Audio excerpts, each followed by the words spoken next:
There's a story I once heard, passed down through the teacher of my teacher. It isn't written in any books as far as I know. It lives in the oral tradition of the yoga lineage that I've studied under for nearly 2 decades now. And what I love about this story and the lesson inside it is that it cuts straight to the heart of yoga.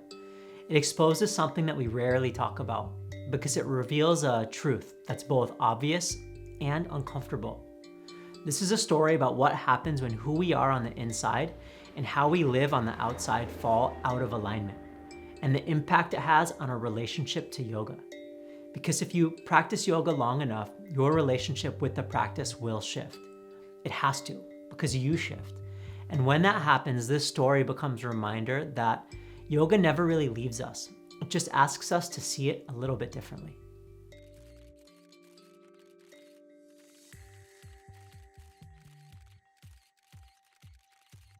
The story begins with a teacher by the name of T.K.V. Desikachar, an engineer by training and the son of one of the greatest yogis to ever live, and a teacher who saw the world just slightly different. One day a student came to him, a man struggling in his life, lost, anxious, suffocated by chronic migraines.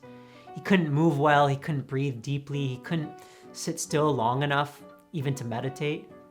Most teachers would have prescribed the man more postures or breath work or a seated practice he clearly wasn't capable of doing. But Mr. Desikachar did something different, something only someone who truly understands yoga would even think to do. He handed the man a camera and he told him, I want you to take this camera and go take photos. But not just any pictures. I want you to find symmetry. Seek out places where you see balance in the world and capture it with your lens. So the man took the camera and that became his practice. And wherever he walked, he searched for symmetry. In buildings, in nature, in the shadows, in the light, in the tiny corners of his day that he had never noticed balance or symmetry before.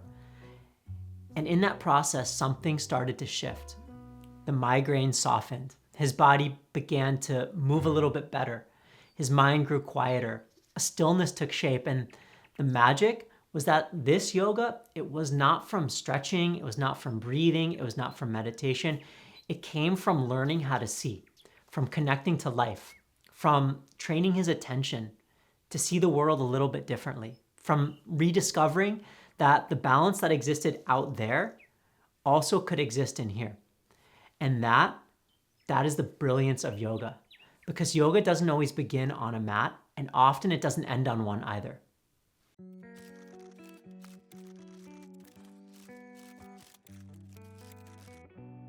So, why did this work? What happened?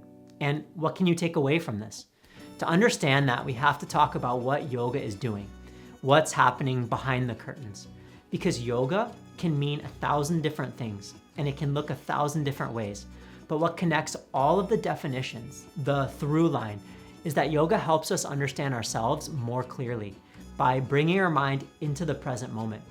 Whether it's from using yoga postures, or breathing, or meditation, or chanting, or in this case, taking photos, what we learn is not just about what we're doing, but about ourselves.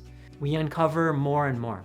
Often the hidden aspects of ourselves that we've neglected in the past or we've forgotten about altogether. We begin to tear down the walls that obstruct our ability to see more clearly. Those walls that are built of our past and our ego and our attachments and our stories and our experiences that we've had in our life. Because everything from the past leaves an imprint on us. It creates a groove. And those grooves, when carved deep enough over time, they become our patterns. And those patterns shape how we feel, how we act, how we breathe, how we move through the world. We get so accustomed to these patterns that eventually they just take over. We start to live inside a kind of fog. And here's the problem.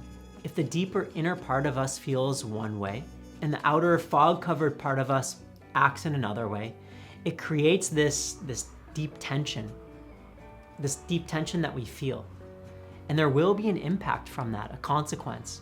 It will show up in our body, perhaps back pain, headaches, poor sleep, chronic tension. It'll show up in our breath, shallow breathing, breath that we're holding, a tight diaphragm. It shows up in the mind as distraction or negativity, in the nervous system, in our emotions. And this is exactly what happened to the man with the camera. Well, before the camera. His symptoms, they weren't random. They were consequences of this conflict, of the split between his inner knowing and the outer illusion that he'd been living inside. What Mr. Desikachar did was help bridge that gap. The camera was just the vessel. But walking outside, noticing the world again, connecting to nature, slowing down enough to breathe, framing moments of symmetry and beauty, it didn't just calm him, it brought him back into alignment. It reunited the two parts of himself. And that is the unexpected power of yoga.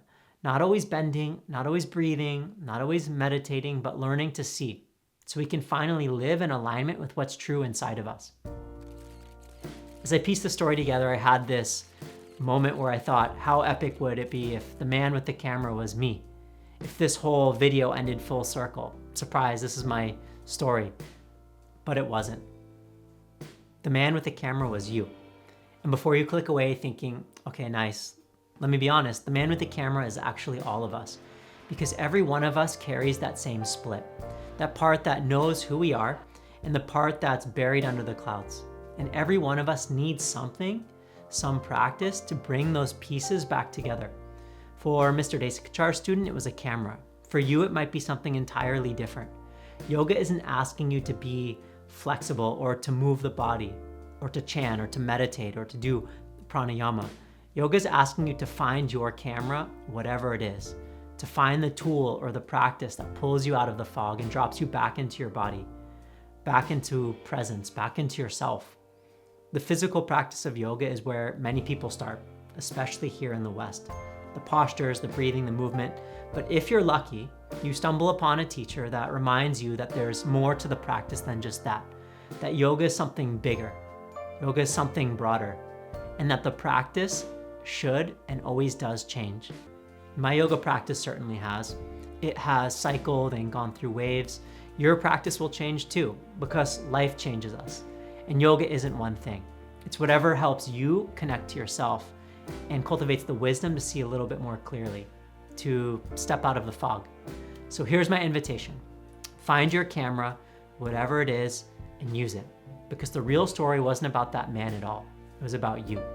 If you enjoyed this video, don't forget to like, to comment, and subscribe. And share with me what your practice looks like nowadays. Perhaps you can help inspire others. And I look forward to seeing you in the next video. I've been a motherfucker, now I ain't saying nothing. Peace in the trap. Oh man, why don't you go?